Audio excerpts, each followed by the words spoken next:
Good morning, Louise. Morning, Ron. Good morning, Ron, Louise. Hey, Rich, how are you? All right. Good. Ron, I have a couple of questions for you. Yeah. The first thing is, how do I change the name of my participant thing? What do you mean? It says Dave Lou right now. I'd like it to say Louise Doherty. Oh, I'm not sure. I think you. I'm not sure if I can do it or. Yeah, well, I certainly can't. I would think that you can do it somehow or other. Let's see. Yeah. Where you should, in participants, if you can find your own name, then and move the mouse on top of your name, you'll find something that says mute and more. And if you click more, it says rename. Okay. And so then I could just type what I want in. Yeah.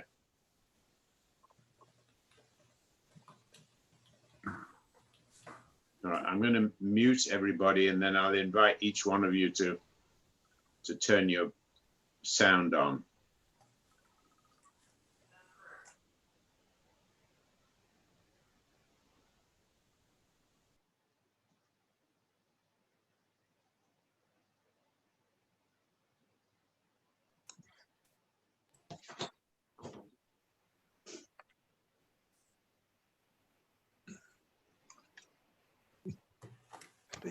Jason, unmute yourself. Nope, I'm staying quiet today. Yeah, flip them all that way. Turn your thing that way. Turn your computer. And Ron, Yes. I had another request. Could we mute everybody that isn't on the committee That's what I've just done. until the end? Yes. Okay.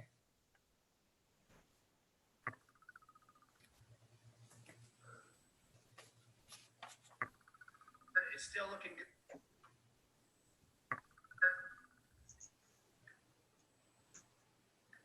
Jason. Yes, sir. No, all right. I'm going to email you. I'm not going to say it on live.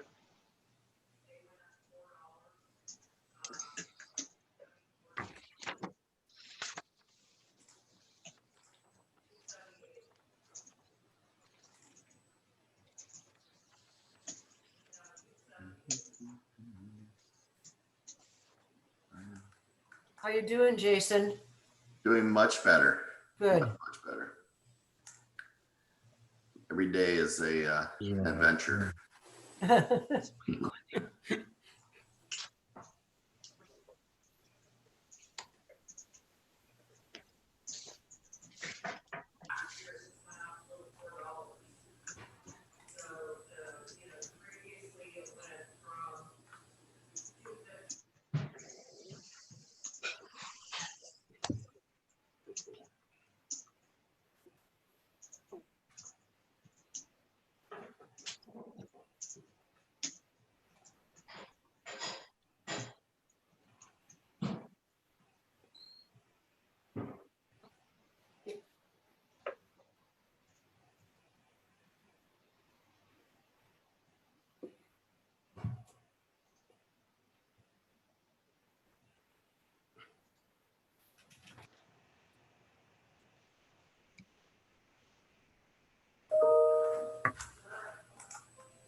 Who's missing?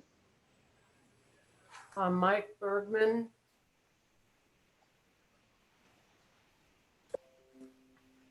Jason Jasnick. Yeah, Jason's just coming in. I think Mike's just coming in. Okay.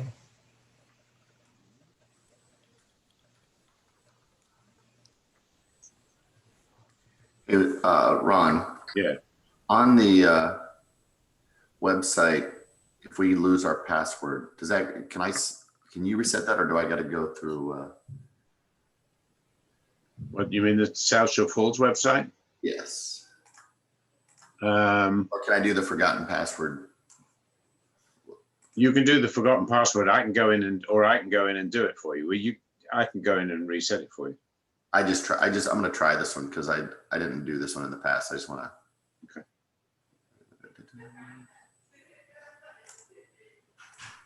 Ha.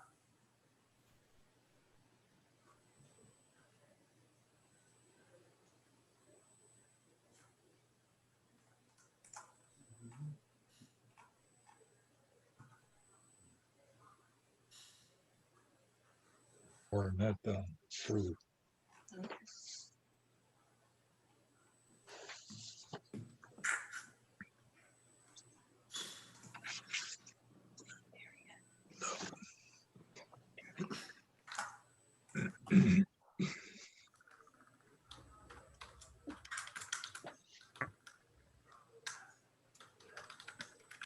Wow. And is there Mhm. still right on? Dory's on. Oh, that's terrible. Wow. That's terrible.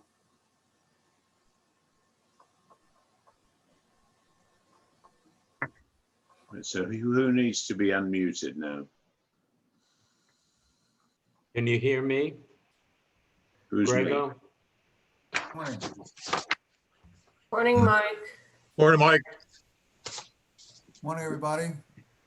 Who's Grego? Grego Mahoney? You're on the Yeah, he's on the committee.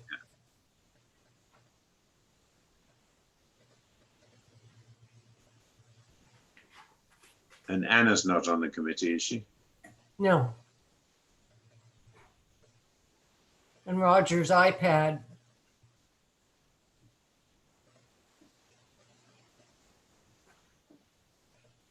Not on the committee. Yeah, but he doesn't got his sound on anyway. Okay. They're all muted. Right, so is everybody here that should be here? Yes. Right. Yeah. Why don't you start? Well, Jason, by the way. Jay, Right. Hey, good morning.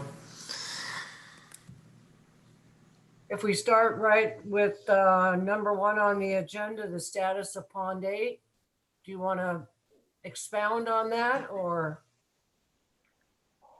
well, I think, we should probably talk about Pond 7 and Pond 8 all in one, Okay, because they're really, well, the first question for Pond 8 though is Remsen returning. Jason? As soon as they respond to my phone calls, I'm sorry, I last 2 weeks haven't talked to him a whole lot. His last intention was to come back in and complete that. So, but I've reached out to him since I've been back, and I'll hopefully have an answer here shortly. He's responded quicker since we've had the last few conversations, but that kind of comes and goes with him.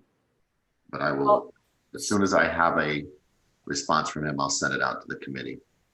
So he did say he was going to come back and finish. Yeah, but that was 2 weeks ago.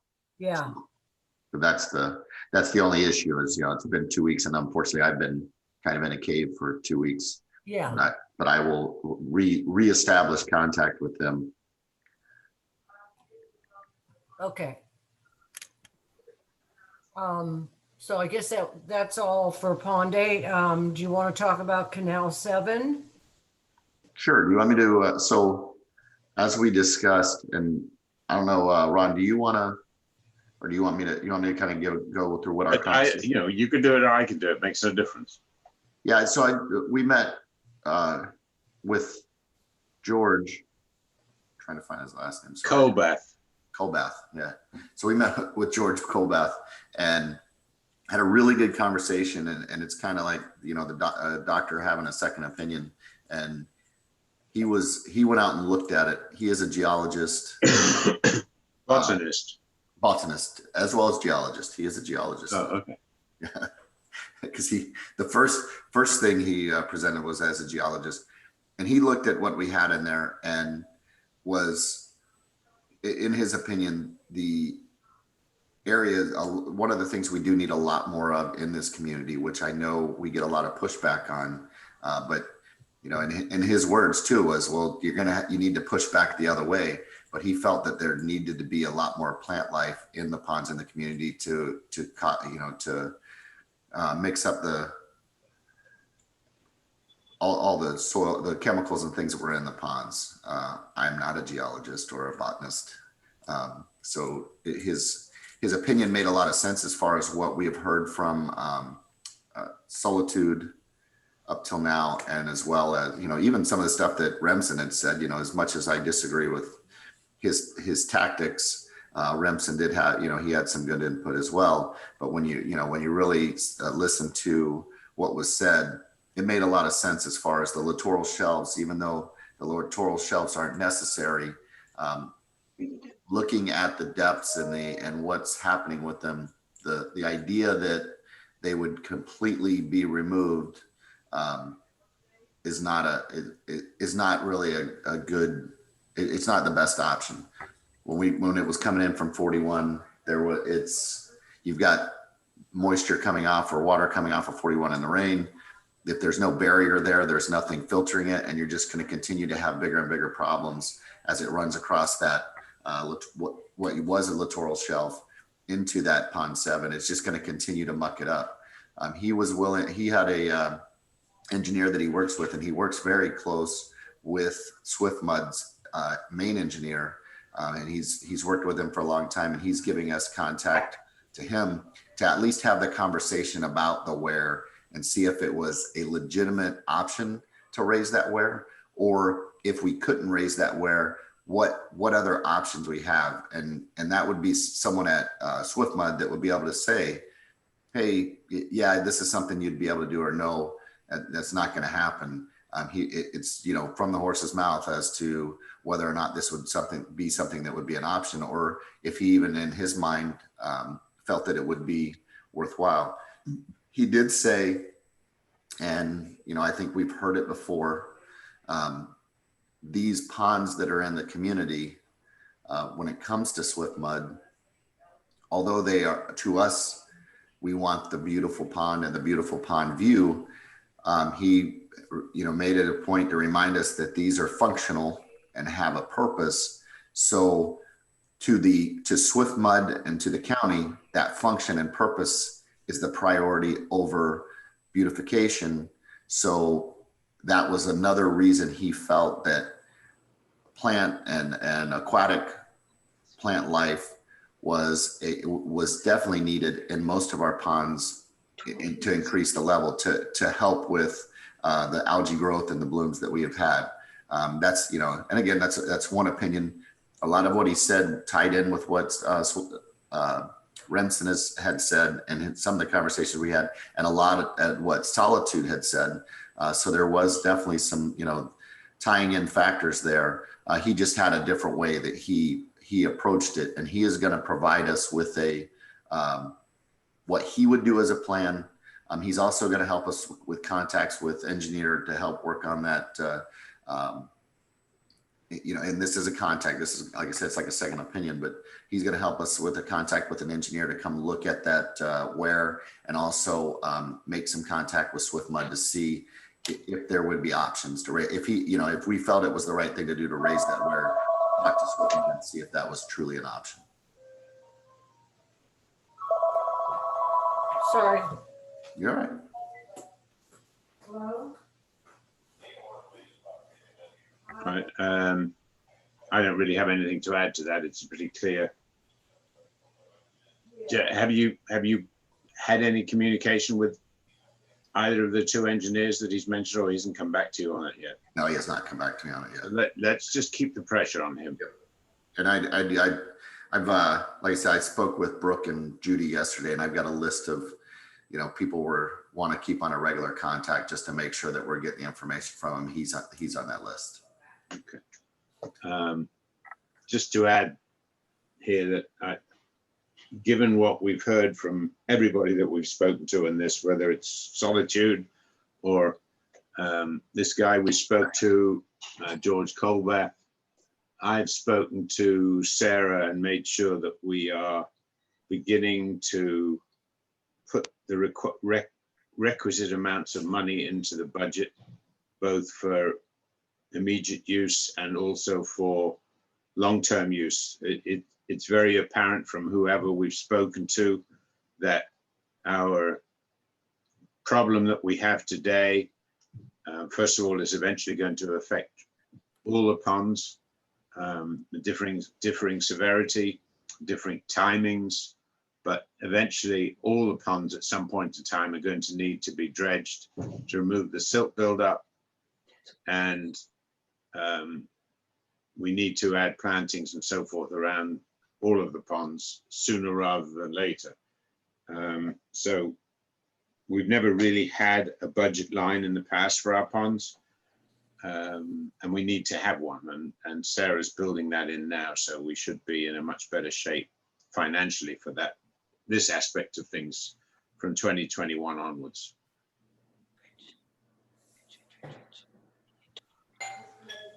Right. Let's give Louise a couple of seconds to get back.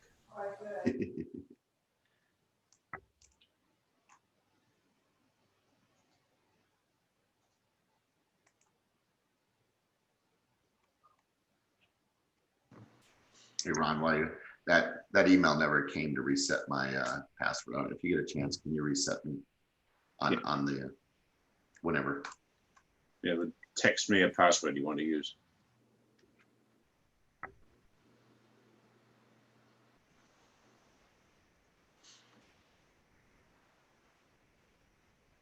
Louise, are you coming?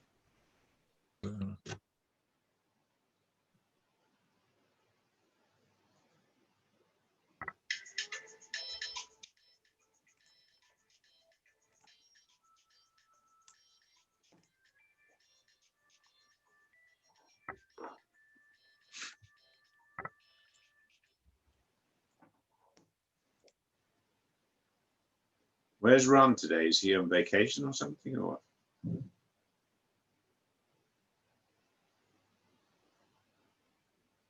You talking about? No, I saw him the other day. He didn't say anything about not being available.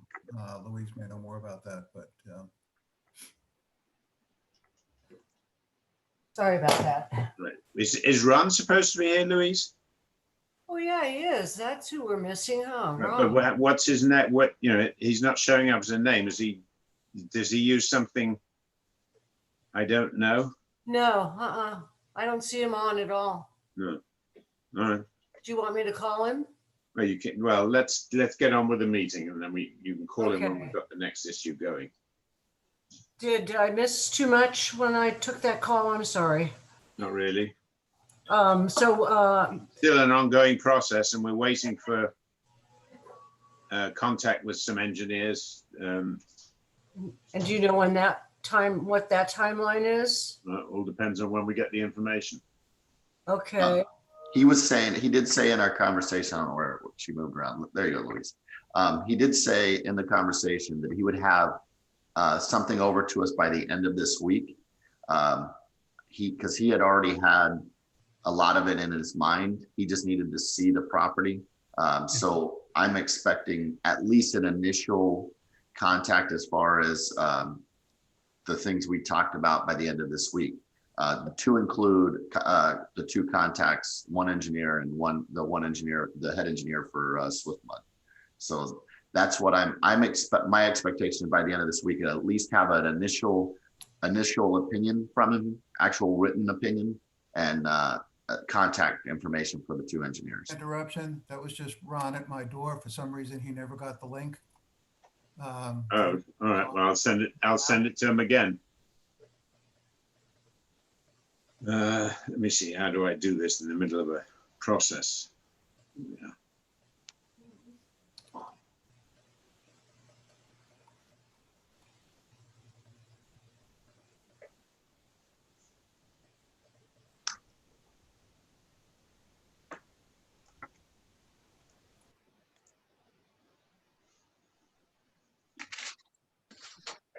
You might want to look for that email that came from Brooke.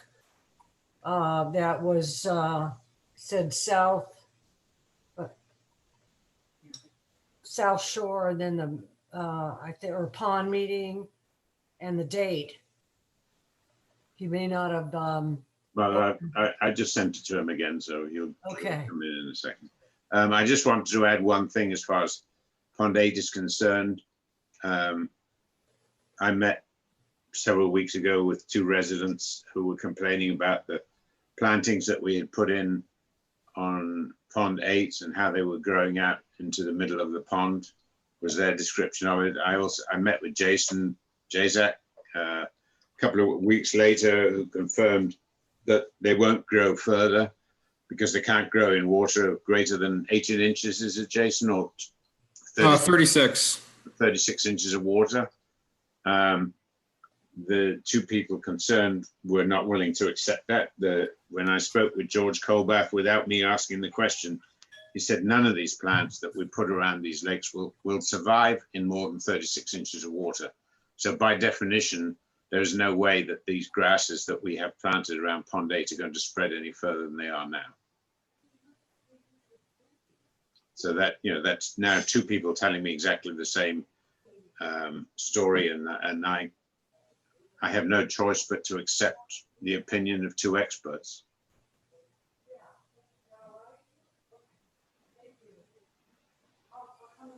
Now, where's she gone? Tell him, Ron, she's talking too much. Louise, Tell him where she went. Where'd she go? I'm here, I'm sorry. all right, let's move on.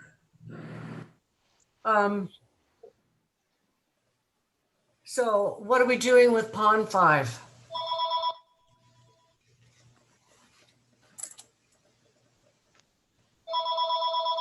I have circulated a number of photos of Pond 5.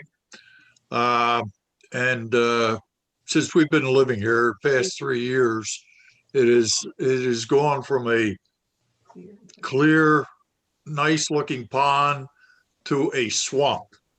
It looks terrible at this point. And I don't know what is happening, but in my opinion, and I'm not a professional by any means, but the people that live around this pond would much rather be looking aesthetically at a lake that's aesthetically, Please. good looking, as opposed to what we have now. We've got grass growing in the middle of the lake, in the middle of the pond. Besides the overgrowth of lily pads. And I've been told that it is advantageous to have that growth because it's a large littoral shelf. Well, in the past 12 years, up to 3 years ago, there was no growth such as this. It's only been in the past 3 years that we have seen this growth. And prior to this, it seemed to be okay with everyone.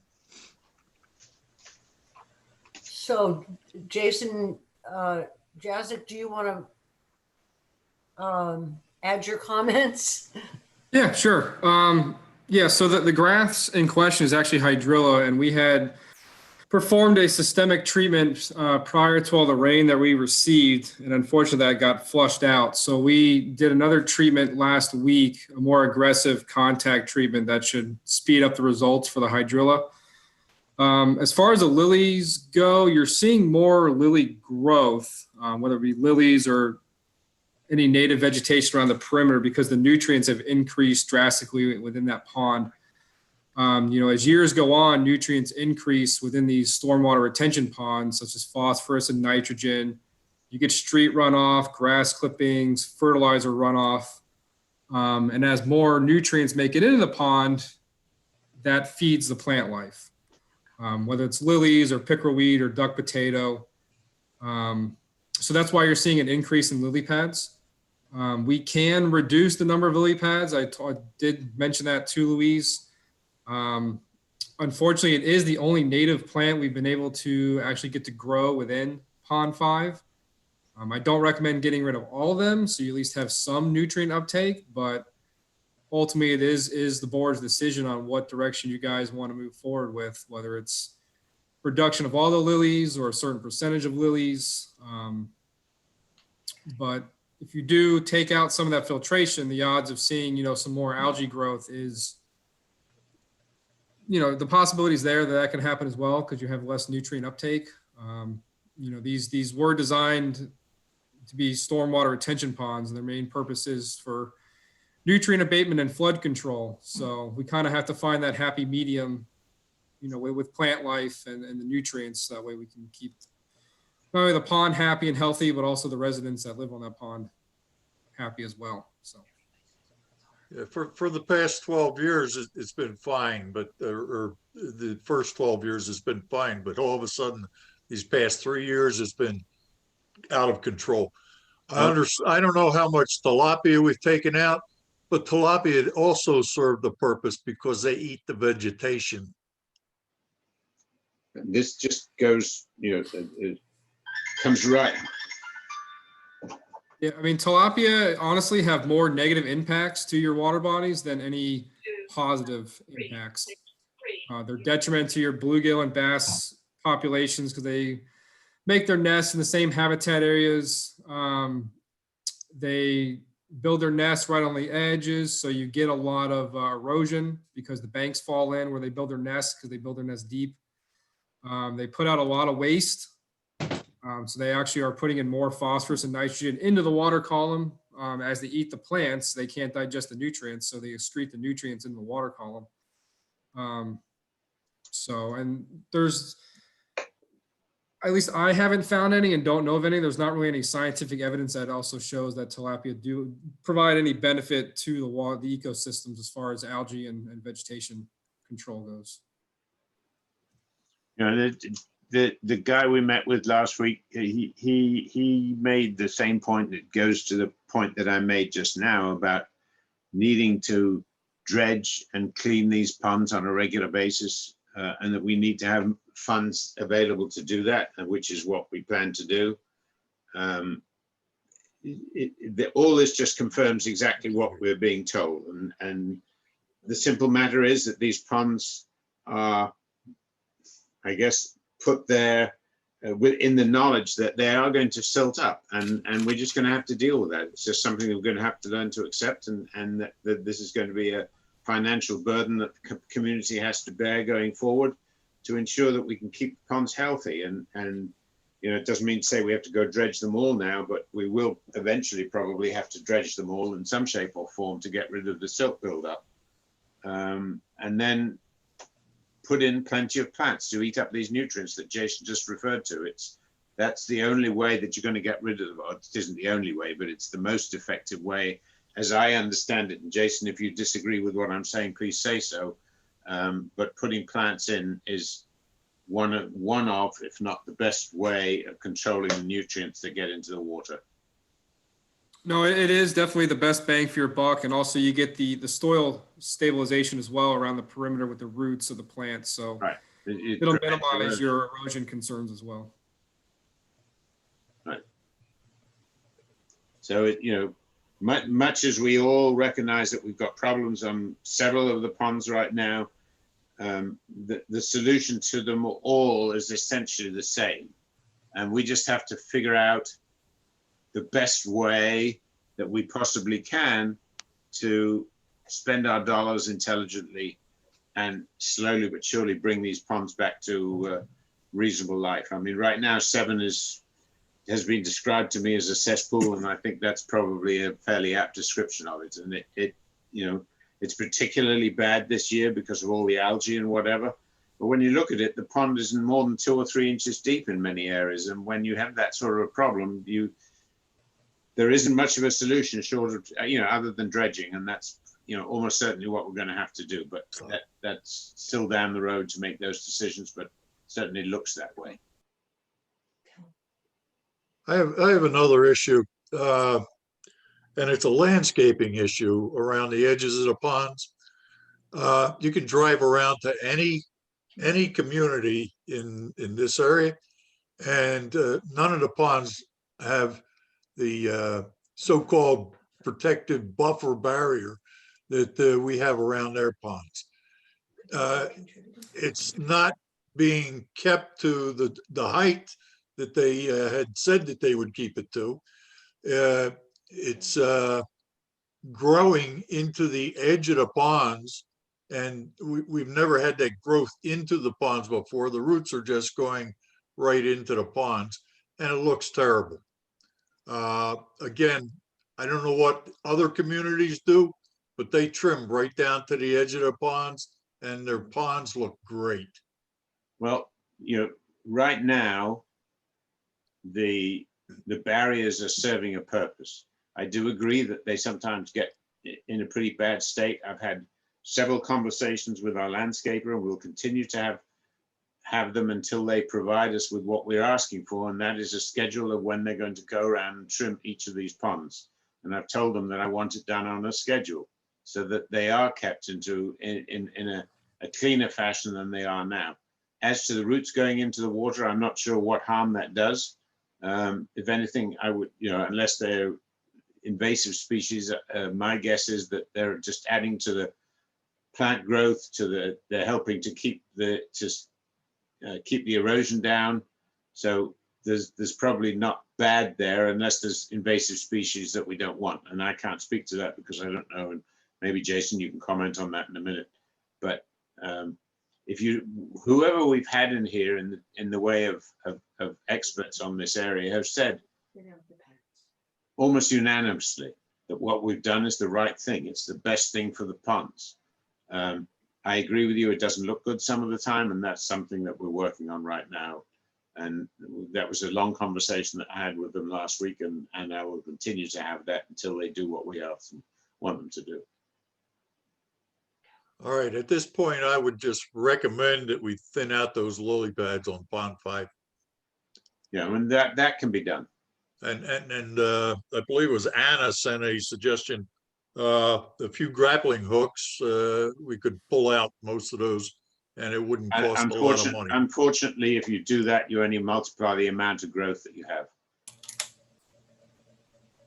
Anna, I'm sorry, but that's what the experts tell us. Jason, you can comment on this. Well, it's going to be difficult. So the root structures on the lily pads, I mean, they could be feet in length. So the odds of getting a grappling hook on them are going to be difficult. It's easier just to go in and treat the lilies, just to make them disappear. That way they won't regrow as well.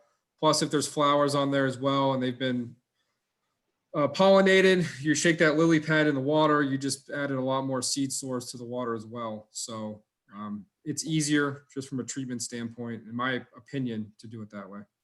I guess the question is, how much percentage-wise do you guys want the lilies reduced by? Well, I don't know what's advisable. What's your recommendation, Jason? I mean, I know nobody's gonna like the answer, but I mean, I'd recommend as minimal as possible, because that's the only plant life you guys have currently in there that's uptaking the nutrients. But the homeowners are the ones that have to look at it every day. So, well, is 50% too much? We can start with a third and see how that goes, and then go from there. If more needs to be done after that, then we can easily do more. I would say that's a good starting point. Yeah. So do you need to send a proposal to the board, Jason? No, that'd be included in the waterway contract. Okay. So did we decide that we do it a third? At least. Say at least. At least, Well, we need to get a proposal in for that before we can go ahead with it. So do you want to submit one, Jason? Well, it's included with the current contract for the waterways, so it's not going to incur any extra charge. Okay. So do you still need a proposal, Ron? No, if it's already in the contract, then that's fine. They can go ahead and do it, cut them back by a third. Okay. Will you take care of that, Jason? Yep, we'll take care of it. Thank you. Just before you start on the next thing, Ron Rosenblatt, I'm sure you can hear us, but we can't hear you if you're trying to come in on the conversation. I keep clicking for you to unmute yourself, but you're not unmuting yourself.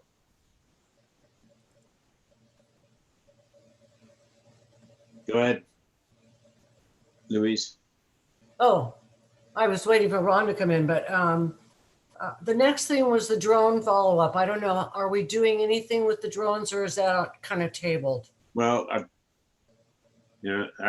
my view is that we should table it until we know where we're going with the ponds. Okay. And with our pond tour inspection and the waterway inspection report, Jason, do you have any comments on our findings?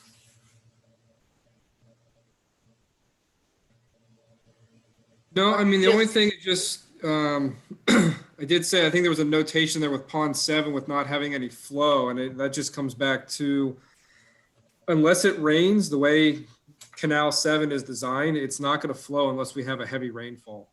Yeah, Because that gets water from pond 6, which goes out to 41, and then water from 41 then comes through the community and then offsite through the wetland and then into Tampa Bay. So, well, and I think basically your waterway inspection report kind of followed up on all the alligator weed, hydrilla that we found on our pond tour inspection, this guy. correct? correct, yes. All those treatments have all been completed as well. Okay, so it would be another probably 10 days to 2 weeks before we see any changes. Yeah, the alligator weed, you'll see changes in about 3 to 5 days. The hydrilla, since the water temperature has cooled off a little bit, anywhere from about 10 to 20 days. Okay, so we wouldn't have any more treatments for probably a month. It really depends on the results that we're seeing. If we're not happy with the results that we're seeing, since we're on site every week, then we would retreat if necessary to help speed up those results. Okay.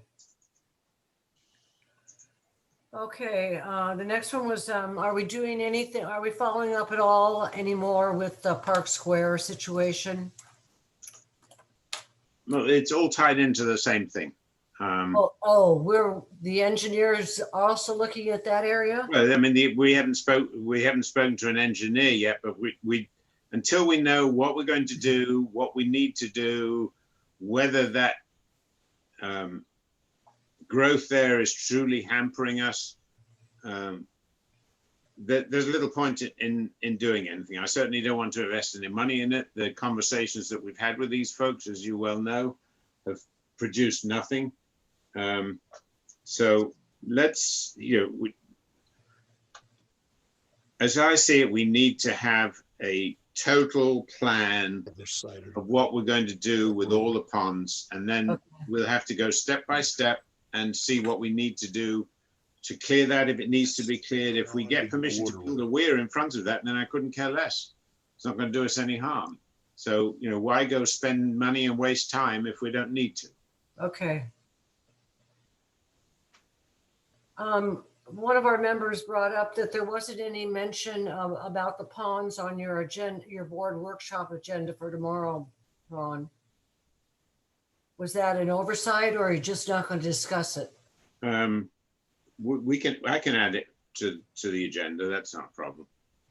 Because it, We'll just repeat what we've said today. Essentially, it's yeah, we're in a state Yeah, of limbo right now, but I'll make sure it's brought up tomorrow. Yeah, Ron, I guess we could do it in the lead-in. The main thing, the reason it didn't go on the agenda is because we had this meeting today and anything that needs to be taken care of would have come up at the board meeting next week. So we can do it as the lead-in or as you and I are doing our reports during the meeting tomorrow. Okay. All right.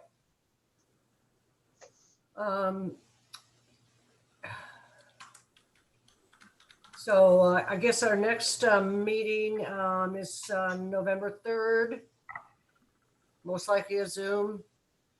And is there anything else you want to talk about before we open for, Louise, that's election day. well, you're going to mail yours in, aren't you? No, Well, you have all day to go to vote. I say that's a bad time. We should move it to another day. For other people who are interested. For other people that might be interested as well.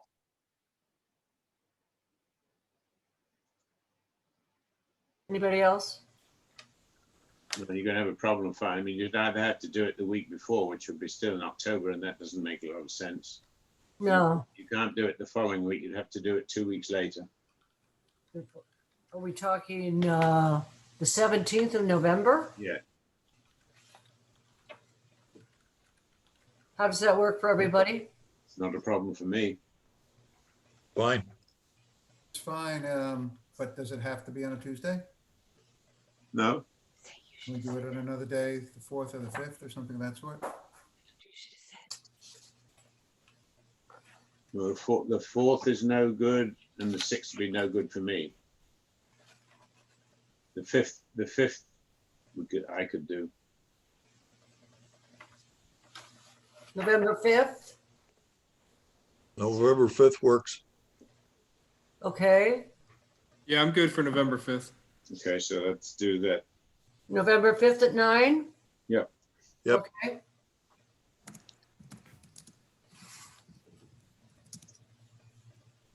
Anything else? Any other comments before we open it up to Q&A? Right, anybody who out there who wants to ask a question, go to the participants area and put your hand up so I can see, and I'll bring you into the conversation.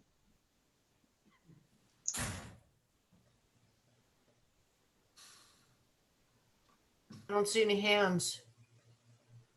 Well, it might take them a minute or two to figure out what to do. Okay. There's one. Anna. Unmute yourself. Hang on, I have to unmute her first. Oh, okay. Well, I didn't see a hand come up. Yeah, she's Oh, raising. all right, you're raising it that way. Go. All right, so you have to unmute yourself, Anna.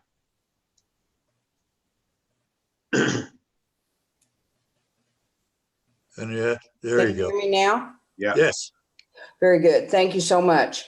As what was stated on Pond 5, yes, we do need to have the lilies and the other vegetation cleared out without question. It has literally become an alligator lair. We do have an alligator in there because of the vegetation. It is completely, yes, there is, Jason. There I'm is not an saying, alligator. I I'm have sorry, go ahead. pictures. And it is completely healthy pond as far as the animal life that's in there. I have spoke with the other Del Webb communities, such as Sun City, which is over 50 years old, and their ponds are exquisite. They do have some vegetation, but not to the magnitude that we have on Pond 5. It has gotten out of control in the last 3 years. So if my question is, would you please, since you want to put chemicals in to kill the plants, rather than trying to have somebody come out and take some of the plants out, could you please put a priority on that? Because like I said, we do have an alligator in that pond, and that alligator travels from one end to the other, because I do live in the middle of where the pond is, and I can watch that gator go from one end of the pond to the other. So yes, the vegetation needs to come out immediately, and the buffer is not necessary in that manner as the way we have it. Some of the buffer is more than 10 feet in width and well over 3 feet in height. And I'm asking to have that taken down also, just in guidelines. I understand it for a buffer. That's not unreasonable. So I'm asking if we can do a little priority on this. This should not cost any more money than what's already allotted for maintenance. So that is my question and my request. If I can just make a point, unfortunately, you chose a very bad example and by using Sun City. Sun City's ponds were built 60 years ago, were not Correct. built as retention ponds as ours are. They're mostly boating and recreational ponds. Many of them have got brick walls around them and so forth. There's absolutely no comparison. They don't have inflow from the streets, from the tomato farms, and all the other things that we have to deal with. So you can't draw any comparison with their ponds at all. Jason, isn't there also a level of salinity that's higher here up against the coast like we are? Correct. You guys do have saltwater intrusion as well, since you guys back up to the bay.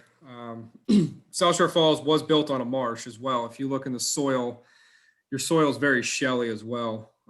So you do have some saltwater intrusion. As far as the lily goes, the treatment will be done on Friday.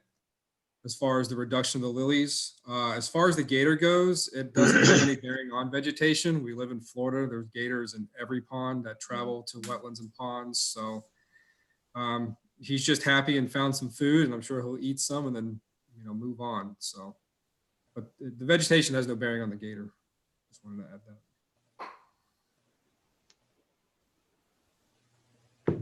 All right. Anybody else? Whoever iPhone is, I'm unmuting. I'm asking you to unmute yourself so you can talk. Can you hear me? Yeah. Yes. Yeah, good morning. Just one question. I have visited this community in the past 10 years, and I moved in 4 years ago. And as you said before, we didn't have that problem in the ponds, and the problems start growing from 3 years to now. My question, what did we stop doing or what we add doing on the ponds that could cause these changes? Jason, do you want to, I've got some comments to make based on Yeah, what are I've you been talking told, about but- the vegetation growth or the algae? What specific point? Yeah, because from 10 in the past I used to come here. You see you have quite a few vegetation. The growth of the vegetation was under control, and the algae on the ponds you barely could see them. And from 3 years to now, this process start growing. So my question: what did we stop doing, or what we started doing in this recent 3 years that speeds that process? So as far if you're regarding the native vegetation, that would be because the community we've allowed some native vegetation to naturally accrue, and then the community has also paid for plantings in some of the ponds.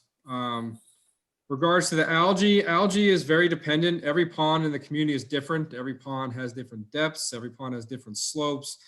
There's different inflow pipes, water level heights, things like that. So once a pond hits its threshold as far as nutrients go, you get an algae bloom. So once your phosphorus and nitrogen hits a certain level that the pond can handle, as soon as it surpasses that, you get your algae blooms. That's why you guys pay for maintenance, so we can come out and treat the algae blooms. We have done some nutrient abatement on pond 6 and pond 9 to help reduce those algae blooms, as well as also put in more plants as well. But unfortunately, as pond age, nutrient increases, and sometimes algae blooms can reoccur faster. Pond 6 and pond 9 were also extremely stratified as well, and aeration was also installed in both of those. And we've seen a drastic improvement within those 2 ponds just from the aeration as well and the nutrient abatement. So I know the community is slowly working on installing aeration in other ponds. I know it's a big financial burden, so but they are moving in the right direction. I know you're not going to get every pond done overnight. It takes time, but the Mhm. community is doing what they can, where they can to make sure that everything gets improved. Okay, thank you. You're welcome. The only other point I can make here is, and I'm only repeating what's been told to me as we've gone through this process in the last few months to try to figure out how to take care of our ponds properly. And that is that, these water retention ponds are designed to take in water off the roads. And the result of that is you get a lot of chemicals coming in, you get a lot of silt coming in and so forth. And gradually the silt levels rise. And you get to a point, and that it's been most visibly shown in Pond 7 and Pond 8, where we have these littoral shelves. And what the littoral shelves do is that they stop the silt from going out into the bay or wherever. They were built that way, and the result now you see is that we've got so much silt there, which we've tried to remove, partially successfully, partially not successfully. But the same thing is happening in the other ponds to a lesser degree. And it's only going to get worse unless we start to do something, and we're going to have to do something relatively quickly. And by that, I mean before the end of 2021, to get plants into these ponds and to do what's necessary to dredge them wherever that's necessary. And then we should see an improvement all around. And please, Jason, weigh in, either of you, if I've said anything incorrect, or whether that's not the direction that we need to go in. No, I mean, definitely at some point, you're going to have to dredge a pond, whether it's a few years down the road or 30 years down the road. There's something else I do want to bring up, excuse me, on one of the ponds that may not be stratified. We may have an option to do a bacterial enzyme treatment, which may help reduce muck levels. It's a newer product that's hit the market that we may be able to try on a smaller pond, like Pond 3, or spot treat a certain section in Pond 7 or something and just see how it works. I'll do some more research on that and get some numbers over to you. But that's another possibility that may save you guys a lot of money. Okay, thank you for that. All right, you done, Pedro? Yes, thank you. Okay.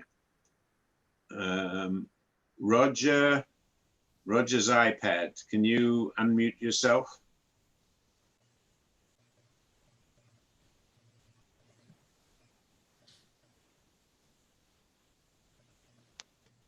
There we go.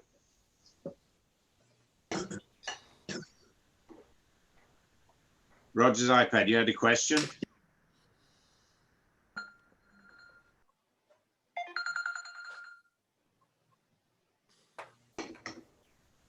No, he's unmuted himself, but he's not asking a question.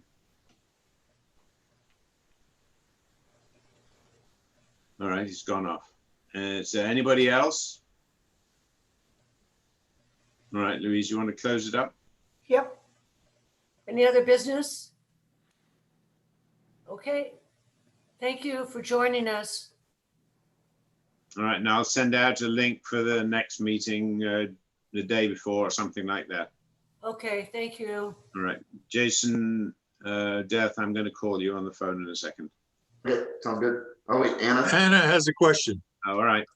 Is Like there you any said- way that the community can be updated on the pond activity and progression? We are on the workshop. We all don't get that information. Okay, I want to, real quick, when you say you don't all get that information, which way are you?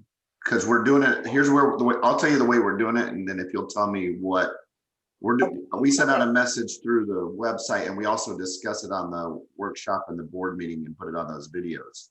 Okay, well, I've not been on I've not done that. The only thing is, Jason has said that, and I'm particularly speaking about Pond 5 because that's where I live. So I understand that there are other issues throughout the community and they need to be addressed as well.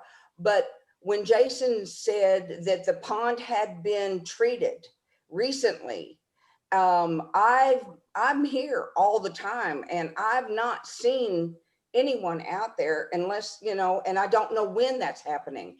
And that's what I'm wondering, is there any way we can have some form of information sent out to the community, the people that are involved or people that live around the ponds. Let them know, just like you just did for the pest control, to keep your animals in. We've not done that for the ponds yet, not that I'm aware of. And I've lived here. I've watched this community being built. I've been here over 16 years. And so I've seen everything. I've watched everything being built. I just haven't seen when the ponds have been treated or taken care of. And I was wondering when we can, or if we can, or will we get information pertaining to What day is this the one? events that's happening, that you all have planned. So there's two ways we can do that. One, Jason, and correct me if I'm wrong, one of the reasons we don't normally alert when a pond is treated is because it doesn't really have any effect as far as health wise on plants or people in that area. Generally what we've been doing, and I'm not saying we can't change it, I'm just gonna say what we've been doing is we hold this meeting and invite everyone to it, but we also, at the board meeting, we kind of do an overview of what was discussed. I think the only other reasonable step, I know Louise and Ron have put out in the Scoop an article. I believe you guys do one every month, don't you, Louise? You're No, pretty- quarterly. Okay, so it's quarterly. Maybe the other option is if we have I don't know if Louise, if you have time, or if we can sit down and look at doing a quick synopsis of this meeting, maybe a little paragraph to send out to the community through the website as an email, just to say, hey, this is what was discussed at the meeting, so you understand where we're at. We try, and that's not, I know there's, as far as communication goes in a community like this, sometimes you feel like you're getting information out to everybody and you're not. So we want to make sure people understand, because this is a big part of living in South Shore Falls, is these ponds. And I think at a lot of times it may, maybe getting a little more information out would be great, because there is a lot of work going on behind the scenes that people are working on. And it's disheartening when you see people frustrated because they, and maybe we get more information out so they do understand there's a lot of people involved trying to get these ponds resolved. And unfortunately, some of it is a matter of, and I know Jason Jazak can tell you, it's a matter of the timing, just where we're at, in this, you've been here for 16 years. And it's about that age of the community where these things start to happen. So we have to refresh and renew, and getting that information out. And there are some difference of opinions. You can have 3 geologists, just like you can have 3 attorneys standing in front of you, and each one will have a different opinion. One of the things that we are currently very focused on is getting several opinions, so that when we make a final decision, we know with great confidence that the money we spend this time is spent for the right reasons and is going to be there for the long-term health of the community and the ponds. So I know that the board and this committee has been working very hard on that. I think what Thank you so much. That's exactly what I'm talking about. You hit it right on the head, as far as not knowing, so people get frustrated. So Sure, when I understand that. information I is do. out there, then we all get a little more relief knowing that there are actions being done. Right. So thank you for that. Okay. Jason Jazek, do you not give the office a list of things that you do when you come out each week, or not? Yes, we do. We get a report. We can send Yeah, we that. do turn in a treatment report. So Yeah, we get that. We get that. why can we not extract the relevant information from that report and put that out? And it's sent as a scan. It's sent kind of as a scan, but I don't think it's not like it's secret information. We could just put that out on because it's pretty cut and dry when you look at the report. Louise would agree, because you get them as well, Louise. We can put that out just to the community and say, this is what they did this week. Just like we do with the treatment for the mosquitoes, just send it out. It's not like there's there's no social security numbers. There's nothing like that on it. We can just turn it and flip it to the community and say, hey, here's what we accomplished this week. If you have any questions on what's going on here, please attend the pond committee meeting, or please understand, please pay attention to the workshop that we're gonna put this information out. and if everyone's getting that, they can take a look at it, because Jason puts together that report, and it is a report. I mean, it's something that to make sure we understand what we're getting. Some of it might come across as Greek to some people, but to the people that are Yeah, it's concerned, pretty Greek. yeah, but It's people who pretty are, It's they're hard gonna, to read, unless you know what you're looking for. right, but it might raise questions that we can answer and calm some people, Yeah. calm some questions that people have. If they don't understand what it says, but at least now they have the ability to say, what does this mean? And- Let me make another suggestion. And I think Dan Raschke, he was on here, I don't know whether he's still listening.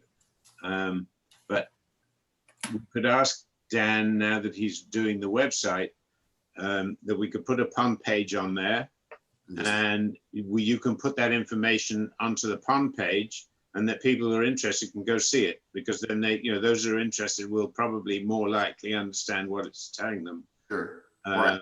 And just do that on a regular basis. And if you do that, then everybody's going to be happy. And then if there's questions, Gotcha. we'll be able to raise them. We do have the pond and landscaping portion. I know they're making some adjustments to it, but if that page is still there, we can just put a folder on there with the historical and just keep, and you just go to the latest one, you can review it, or you can go to the history of them. If that's something that we can get with them to set up, we can keep that updated. And then when the questions come in, because obviously it'll create questions. When those questions come in, we can select a forum that will respond to those questions. I will say this, responding to each email when those questions comes in becomes difficult, because a lot of them are the same question, and there's just a lot, like I'll come in with 180 emails. So responded to the same question several times. I like having a forum when you get that mass question to be able to say, hey, we received this question quite a bit. I'm just going to respond to the entire community, since it's obviously a voice of concern. Some people don't like it because I don't respond directly to them, or Jason may not, or somebody may not. I just want to put out, make sure that the residents understand. If there's a mass question about Pond 5, what's going on, sometimes it is easier because we're in the process of trying to resolve the issue, is just putting out a mass email to answer the question to everybody at once, rather than each individual email that comes in. Would it be that difficult to add 1 or 2 sentences to each line item? That might cut down on the number of inquiries if you have a descriptive sentence that just says, this means that. That might be all the explanation somebody needs if the line item itself is too cryptic. Before we answer that, Jason, how often, you said that weekly? Yeah, I believe it's we're there 3 times a month. So it's, Times a month. So maybe rather than just putting it up there, whenever we put it on the site, we can send it out in a mass email through the page, and maybe not adjust the actual form, but just do a quick blurb on the email that's sent to everyone that says, hey, this is what you're seeing. This is what they did. You can see it. Here's the report attached showing that they used 5.7 gallons of aluminum salt, whatever the material was. And, and if I have any questions, Jason, or if Brooke, if somebody's going to put it out, maybe we can just shoot you a quick email and say, hey, what does this mean? And then we could get it out to the community so people understand. Because even some of that, like Luis says, some of it is Greek to us. It's like a very, you read it and you go, oh, that's not English. But if we can get our answer, if we have a question, we know that most in the community are going to have a question. So maybe we could resolve it that way. And, after about 15 times doing this, we're probably going to understand it a lot better anyway. So it's a good practice. So. yeah, it's not a problem at all. Just shoot me over the questions. I'll be more than happy to answer them. Yeah, because I know I get them. I think Judy gets them as well, and I know Louise gets them. Well, I'm not getting the weekly reports anymore. So would you remind Judy to send those? All I'm getting is the monthly waterway inspection report. Okay, yeah, I'll go talk to her as soon as we get done here. Okay, thank you. We could probably post that waterway report as well. I mean, there's nothing to hide there. That's true. And Yeah. people can see for themselves the way things are and what we're doing. Yeah, I think Yeah, if you want, we can, when Judy gets that, she can post it. what I would like, I know, Louise, have you looked on the website to see if the pond committee information is up to date? Not recently. Could you do that for me and then email Okay. Judy any corrections that need to be made? Because what we will, I think it is correct because I believe so, but I just want to, I just would rather have Louise look at it and agree that it is up to date, if you don't mind, Ron. It's no, just- no. More the merrier. Okay, I will do. All right, anything else? All right, then I'm going to end the meeting. Thanks, everybody. Thank you. All right. Thanks. Have a good day. Guys.